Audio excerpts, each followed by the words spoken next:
ప్రవీణ్ పగడాల గారు మరణించడం ఈరోజు క్రైస్తవ్యం ఒక మంచి వ్యక్తిని కోల్పోయింది అనడంలో ఎటువంటి సందేహం లేదు. ఆయన హత్య చేయబడ్డారా, లేకుంటే యాక్సిడెంట్ జరిగి చనిపోయారా?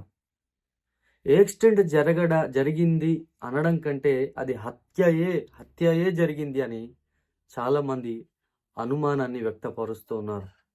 ఆ అనుమానం లేకుంటే ఆ డౌట్స్ ఏ విధంగా మనకు వస్తుంది? ఒకటోది, ఆయన హెడ్ ల్యాంప్ ఎప్పుడు పగిలింది? మొట్టమొదటిది ఆయన హెడ్ ల్యాంప్ ఎప్పుడు పగిలింది? తర్వాత బైకు ఆయన మీద పడి ఉండటం. వాస్తవానికి ఎప్పుడైనా ఒక యాక్సిడెంట్ జరిగిందనుకోండి, బస్ అంటే మనుషుల మీద పడుతుంది, అది ఓకే, ఎందుకంటే అది ఎక్కువ వెయిట్ ఉంటుంది కాబట్టి. కానీ ఒక సాధారణ బైక్ అనేది ఎప్పుడు కూడా ఒకరి మీద పడి ఉండేటట్టు, అది కూడా చూడండి ఎంత ఎగ్జాక్ట్గా ఆయన మొత్తం మీద ఆయన పడి ఉండటం. ఏదైనా యాక్సిడెంట్ జరిగింది అనుకోండి, ఒక బండి ఒక దగ్గర మనసు ఒక దగ్గర పడే పరిస్థితి ఉంటుంది. కానీ ఆయన మీద బండి పడి ఉండడం, దాంట్లో పాటు బైక్ గార్డు కడ ఇంజన్ పైన, అంటే ఇప్పుడు బండి ఇలా పడింది అనుకోండి, అప్పుడు ఈ కిందన రక్తం అంటుకుందంటే ఓకే, కానీ ఈ పైన కూడా రక్తం అంటుకుని ఉంది. ఒకవేళ సరే అది యాక్సిడెంట్ గానే ఏదో రక్తం అంటుకుంది అనుకుందాం. తర్వాత ఆయన ఛాతి పైన ఫుట్ ప్రింట్ అనేది ఉన్నట్టుగా కనబడుతూ ఉంది. ఫుట్ ప్రింట్ అంటే ఆయన ఛాతి మీద ఒక వ్యక్తి తంటే ఏ రకంగా అయితే అచ్చు ఉంటుందో ఆ రకంగా అచ్చు ఉంది అని అక్కడ చెప్పడం జరుగుతుంది. తర్వాత ఆయన ముఖంపై తీవ్రమైన గాయాలు, భయంకరమైన గాయాలు.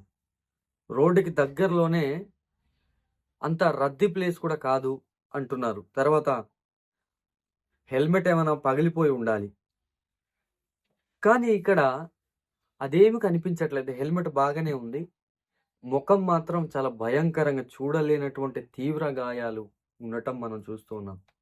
అంతకు మించి సరే ఇది కూడా యాక్సిడెంట్ అయింది కాబట్టి జరిగిందేదో అనుకుందాం. తర్వాత విరిగిన కర్రపై రక్తపు మరకలు ఉన్నాయి. ఇప్పుడు దీన్ని మనం ఎలా అర్థం చేసుకోవాలి? దీన్ని కూడా మరి ఆయన పడ్డం వలన పోయి మరి ఆ కర్రలకి అంటుకుందనాలా మనం రక్తం అనేది?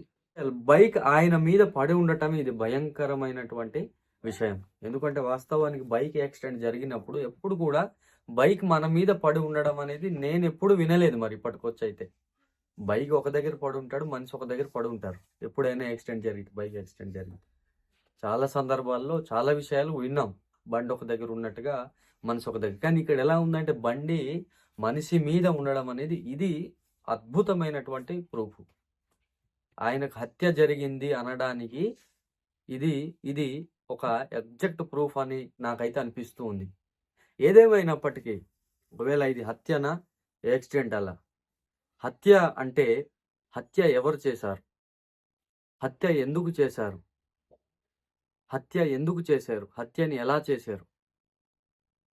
చేయాల్సిన పనేముంది? మతం కోసం చేశారా? రాజకీయ లబ్ధి కోసం చేశారా?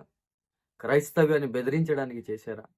ఇలా ఎన్ని కారణాలైనా ఉండొచ్చు, కానీ ఇలా చేయటం వలన కుటుంబానికి నష్టం.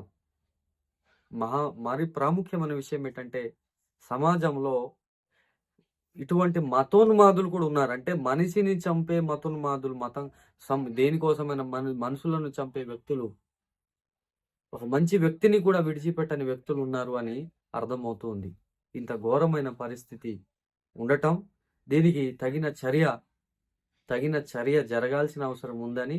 అదేవిధంగా ఇంకొక మాట ఏంటంటే, ఇప్పుడు అక్కడున్న పాస్టర్లు ఎంతమంది అయితే ఉన్నారో వాళ్ళందరూ కూడా ఈ విషయం మీద న్యాయం జరిగేంత వరకు చివరి వరకు నిలబడాలి అని విజ్ఞప్తి, ఆశ పడుతున్నానండి. ఎందుకోసం అంటే జరిగింది 2 రోజులు ఏదో హడావిడి చేసేసి ఆ కుటుంబం ఇక 2 రోజులు ఓదార్చేసి ఇక జరిగిందేదో జరిగిపోయిందని మౌనంగా ఉంటే న్యాయం అనేది దొరకదు. దయచేసి ఇప్పుడున్నటువంటి ప్రతి పాస్టర్ గారు కావచ్చు, ప్రతి క్రైస్తవులు కావచ్చు, చివరి వరకు స్టాండ్ తీసుకొని, బాధ్యత తీసుకొని ఈ విషయం మీద తగిన విషయాలను వెలికి తీసి మరోసారి ఇటువంటి ఒకవేళ మరోసారి ఇటువంటిది జరగకుండా మనం జాగ్రత్త పడాలి. ఎందుకంటే ఇటువంటి మంచి వ్యక్తులను కోల్పోతూ ఉన్నప్పుడు చాలా విచారకరమైన విషయం, బాధాకరమైన విషయమని ప్రభు పేరట మనవి చేస్తూ